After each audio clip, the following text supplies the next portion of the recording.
ಇನ್ನು ಮುನಿರತ್ನ ಅರೆಸ್ಟ್ ಮಾಡಿರುವಂತಹ ವಿಚಾರ ಒಂದು ಪ್ಯೂರ್ ರಾಜಕೀಯ ಷಡ್ಯಂತ್ರ ಅಂತ ಈಗ ಆರೋಪ ಮಾಡ್ತಿದ್ದಾರೆ. ಯಾಕಂದ್ರೆ ಕರೆದಿದ್ರೆ ನಾನೇ ವಿಚಾರಣೆಗೆ ಬರ್ತಾ ಇದ್ದೆ, ವಿಚಾರಣೆ ಕರೆದಿದ್ರೆ ನಾನೇ ಹೋಗ್ತಾ ಇದ್ದೆ, ಯಾಕೆ ನನ್ನನ್ನ ಬಂಧಿಸುವಂತ ಹೈಡ್ರಾಮಾ ಎಲ್ಲ ಮಾಡಬೇಕಾಗಿತ್ತು, ನೇರವಾಗಿ ಬಂಧನ ಮಾಡಿರುವುದು ರಾಜಕೀಯ.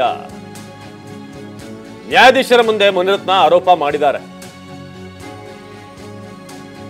ತಿರುಪತಿಗೆ ಹೋಗ್ತಾ ಇದ್ದೆ ಅಂತ ಮುನಿರತ್ನ ಹೇಳಿದ್ರೆ ನಾನೇ ವಿಚಾರಣೆಗೆ ಬರ್ತಾ ಇದ್ದೆ, ಆದ್ರೆ ನನ್ನನ್ನ ರಾಜಕೀಯ ಷಡ್ಯಂತ್ರ ಮಾಡಿ ಬೇಕಂತಲೇ ನನ್ನನ್ನ ವಶಕ್ಕೆ ಪಡೆಯುವಂತ ಕೆಲಸ ಆಗಿದೆ ಅಂತ ತಡರಾತ್ರಿ ನ್ಯಾಯಾಧೀಶರ ಮುಂದೆ ಹಾಜರಾದ್ರು. ಆ ಸಂದರ್ಭದಲ್ಲಿ ನನಗೆ ಹೃದಯ ಸಂಬಂಧಿ ಕಾಯಿಲೆ ಇದೆ, ಸೊ ನ್ಯಾಯಾಧೀಶರ ಮುಂದೆ ತಮ್ಮ ಅಳಲನ್ನು ತೋಡ್ಕೊಂಡಿದ್ದಾರೆ. ನಾನೇ ವಿಚಾರಣೆಗೆ ಕರೆದಿದ್ರೆ ಬರ್ತಾ ಇದ್ದೆ ಅಂತ.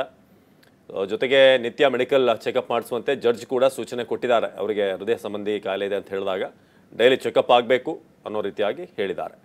ಸೊ ನ್ಯಾಯಾಧೀಶರ ಮುಂದೆ ಮುನಿರತ್ನ ಒಂದಷ್ಟು ಆರೋಪವನ್ನು ಕೂಡ ಮಾಡಿದ್ರು. ಜೊತೆಗೆ ಹರ್ನಿಯ ಸಮಸ್ಯೆ ಕೂಡ ಇದೆ ಅಂತ ಮುನಿರತ್ನ ಹೇಳಿರೋದು. ನಾನು ತಿರುಪತಿಗೆ ಹೋಗ್ತಾ ಇದ್ದೆ, ತಿರುಪತಿಗೆ ಹೊರಟಿದ್ದವನನ್ನ ಬಂಧಿಸಿ ಕರೆತಂದಿದ್ದಾರೆ.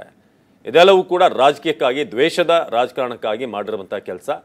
ವಿಚಾರಣೆಗೆ ಬನ್ನಿ ಅಂತ ಹೇಳಿದರೆ ನಾನೇ ಹೋಗ್ತಾ ಇದ್ದೆ, ಅಥವಾ ಕರೆದಿದ್ದರೆ ನಾನೇ ಅಟೆಂಡ್ ಆಗ್ತಾ ಇದ್ದೆ ಅಂತ ಹೇಳಿದ್ದಾರೆ. ಸೊ ಹೃದಯ ಸಂಬಂಧಿ ಕಾಯಿಲೆ ಹಾಗೆಯೇ ಹರ್ನಿಯಾ ಸಮಸ್ಯೆಯಿಂದ ಮುನಿರತ್ನ ಬಳಲ್ತಾ ಇರೋದ್ರಿಂದ ಅದನ್ನು ನ್ಯಾಯಾಧೀಶರ ಮುಂದೆ ಹೇಳಿದ್ದಾರೆ. ಸೊ ಅದಕ್ಕೆ ರೆಗ್ಯುಲರ್ ಚೆಕಪ್ ಅನ್ನು ಮಾಡಿ ಅಂತ ಕೂಡ ಸೂಚನೆ ನೀಡಲಾಗಿದೆ. ಪೊಲೀಸರಿಗೆ ಸೂಚನೆಯನ್ನು ನ್ಯಾಯಾಧೀಶರು ನೀಡಿದ್ದಾರೆ.